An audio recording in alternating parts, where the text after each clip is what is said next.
In the last 19 games, I kind of already gave it away. The Detroit Red Wings have a record of 5-12-2. Just an absolute and complete and utter collapse. I don't want to hear anything to the contrary, because if you're doing that, you're just making excuses. And I don't want to hear excuses when you blow a season. And during this 19-game stretch, which is why I keep reiterating it's more than just about last night, the Red Wings are scoring 2.4 goals per game. In a 19-game sample size, that's almost a quarter of the season. 2.4 goals per game would put them third to last in the NHL if they did that over a whole season. Oh, my God. Nope.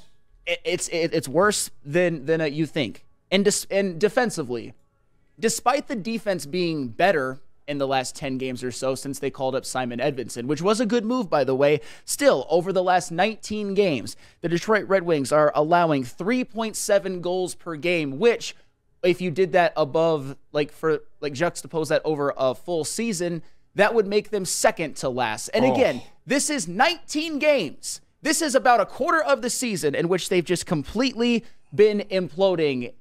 And you can't do this in such a big stretch of hockey and continue to hold your playoff spot and not be held accountable in some way. Although there's a lot of you in the chat, especially in the BDE chat, that want everybody to get off scot-free. But I'm not hanging with that. And furthermore, and this might be the worst argument of them all. It's perpetuated by none other than Neil Rule. And we're going to go at it probably on Friday, so you want to see BDE on Friday as well. I don't want to hear about the whole, oh my God, it's the most egregious thing ever that if you lose in overtime, you get a point. I don't love the rule either. And yeah, it's hurt the Red Wings more this year than it's hurt, and it's benefited teams like the Islanders or the Penguins or the Capitals or the Flyers more.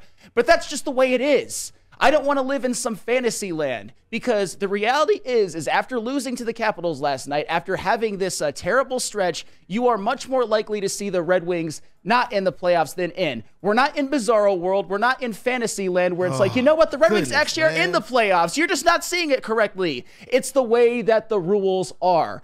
And I have a little bit of extra ire for one Alex DeBrincat, because that dude, as I said, that dude, that's what I'm calling him right now, because that's all he is right now. Because he's a jag. He's just a guy. I talked about him yesterday at Feldman, how he was near the top of my ish list when it comes to Detroit sports right now. He went scoreless again last night, which now gives him 1 goal in the last 19 games. And I know I sound like a broken record. I know I do.